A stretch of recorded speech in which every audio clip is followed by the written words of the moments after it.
Na tarde dessa quarta-feira, 4 de março, o delegado Dr. Giovanni Bertinati, em uma coletiva de imprensa, ele falou sobre a conclusão do inquérito do caso Samuel. Boa tarde a todos, boa tarde, imprensa de Assis.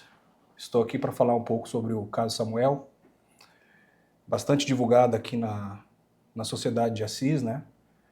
O Samuel foi vítima de espancamento, que o levou a óbito na terça-feira da semana passada, no dia 24 de fevereiro, após ele ter aqui supostamente subtraído um corote de pinga, avaliado em R$ 4,50.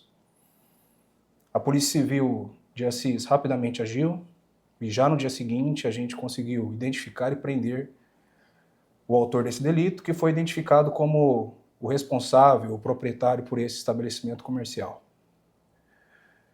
Assim que prendemos esse investigado, né, ele assumiu a autoria, pontuou aqui que agiu sozinho e negou que tivesse tido intenção de tirar a morte de Samuel, alegou que o interesse dele era tão somente aplicar um corretivo, porque estaria cansado de vários furtos que vinham ocorrendo pelo local.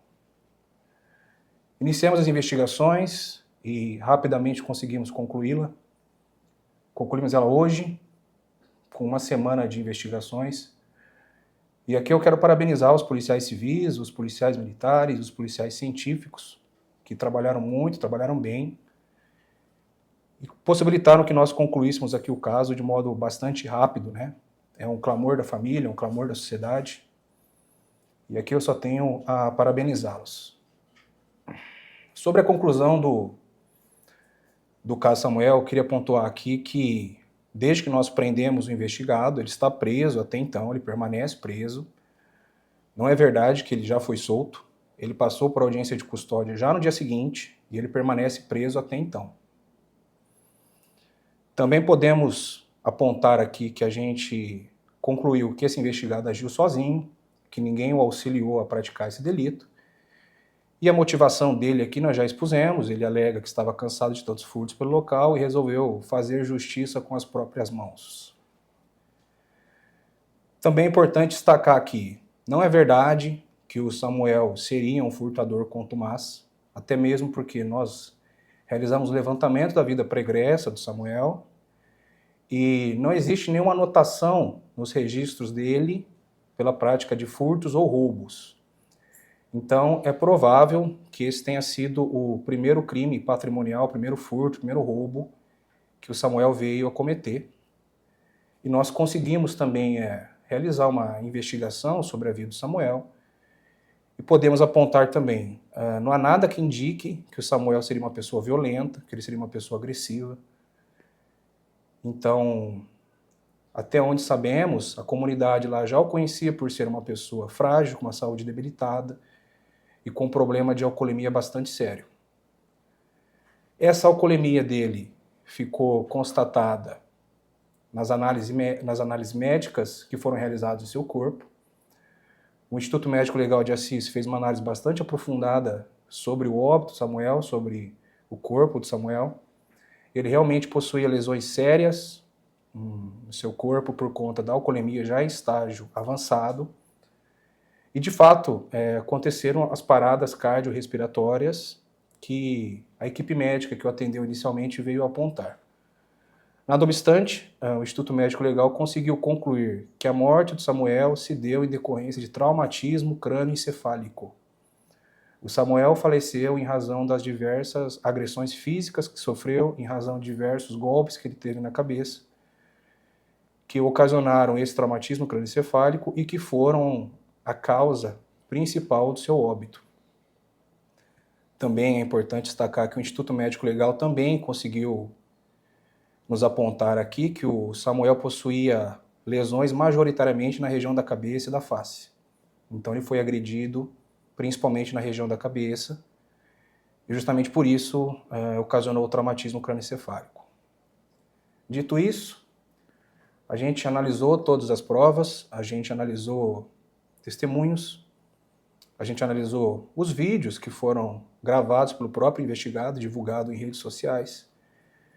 Em razão de todo esse contexto, a gente aqui da Polícia Civil entende que o investigado assumiu o risco de ocasionar a morte do Samuel e por conta disso deve responder pelo crime de homicídio doloso, cumulado aqui com o crime de exercício arbitrário das próprias razões, que é o que tudo indica seria a intenção principal desse investigado.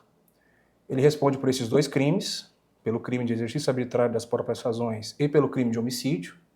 E no tocante ao homicídio, a gente entende também pela incidência da qualificadora do motivo fútil, que é aquele qualificado aqui no tocante à desproporcionalidade entre o furto de um objeto de R$ 4,50 e a morte ocorrida, né?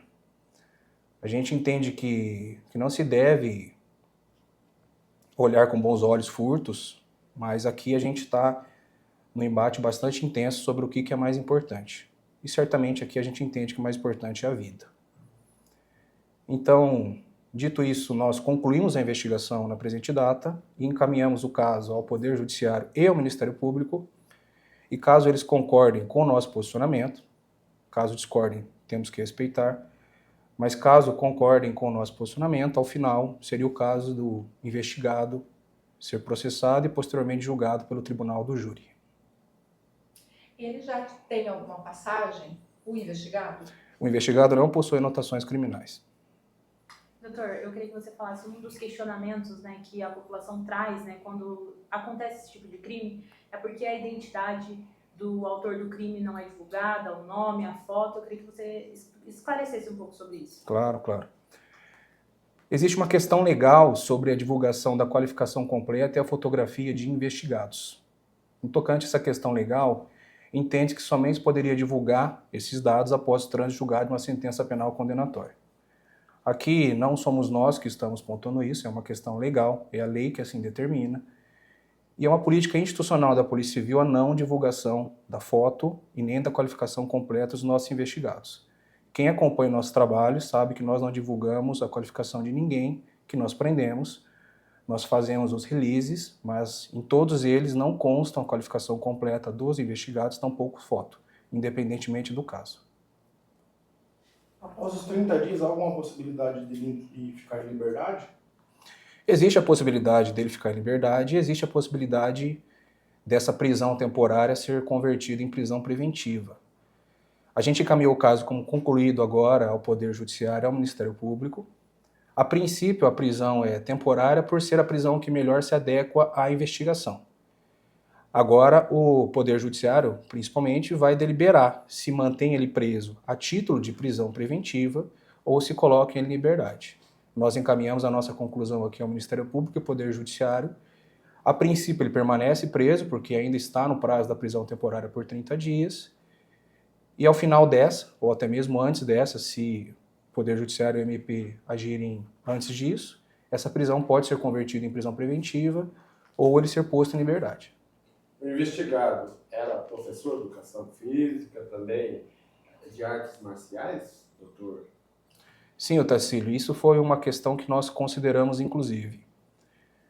Na medida em que a vítima era uma pessoa frágil, uma saúde frágil, e não reagiu ao que indica a investigação e principalmente o laudo do ML, o investigado, por outro lado, era professor aposentado em artes marciais. Ele era professor aposentado de capoeira, então ele tinha um conhecimento bastante aprofundado sobre como agredir, de que forma agredir, e sendo um professor de artes marciais, ele tinha que ser mais zeloso, inclusive, com os cuidados nos golpes que aplicara, que teria aplicado, né? Caso não tivesse, pelo menos, assumido o risco de ocasionar a morte da vítima.